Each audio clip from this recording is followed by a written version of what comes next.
15ാമത് കേരള നിയമസഭയിലാണ് ശ്രീമതി കാനത്തിൽ ജമീല ആദ്യമായി വരുന്നത്. അദ്ദേഹത്തെ അതിനു മുമ്പും എനിക്കറിയായിരുന്നു. കോഴിക്കോട് ജില്ലാ പഞ്ചായത്ത് പ്രസിഡൻ്റായിരിക്കുന്ന ഘട്ടം മുതൽ അന്ന് വിദ്യാർത്ഥി യുവജന രംഗത്ത് പ്രവർത്തിക്കുന്ന യുവജന വിദ്യാർത്ഥി സംഘടനയുടെ പ്രധാന പ്രവർത്തകനായിരുന്നു ഞാൻ. അന്നു മുതൽ അദ്ദേഹവുമായി ബന്ധമുണ്ടായിരുന്നു. തുടർന്ന് സഭക്കകത്ത് ഞങ്ങൾ ഒന്നിച്ച് വന്നപ്പം ഞാൻ 14ലാണ് വന്നത്, അദ്ദേഹം 15ലാണ്. വളരെ നല്ല രീതിയിൽ സഭയുമായി സഹകരിക്കുന്ന, നല്ല അച്ചടക്കമുള്ള, അതേസമയം സഭക്കകത്ത് നല്ല രീതിയിൽ പൊതുപ്രശ്നങ്ങൾ ഉയർത്തിക്കൊണ്ടുവരുന്ന ഒരു സാമാജികയായിരുന്നു ശ്രീമതി കാനത്തിൽ ജമീല.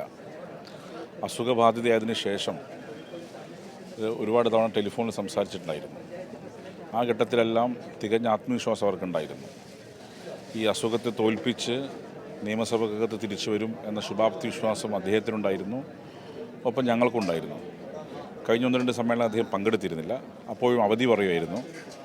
തുടർന്ന് കഴിഞ്ഞ സമ്മേളനത്തിനകത്ത് ഞാൻ ജനുവരി സമ്മേളനത്തിൽ പങ്കെടുക്കുമെന്ന ശുഭാപ്തി വിശ്വാസം പ്രകടിപ്പിച്ചിരുന്നു.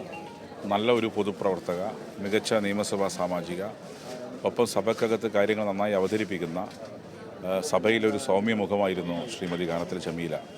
അദ്ദേഹത്തിൻ്റെ നഷ്ടം കേരള നിയമസഭയ്ക്കൊപ്പം ഇടതുപക്ഷ പ്രസ്ഥാനങ്ങൾക്കെല്ലാം ഒരു കനത്ത നഷ്ടമാണ്.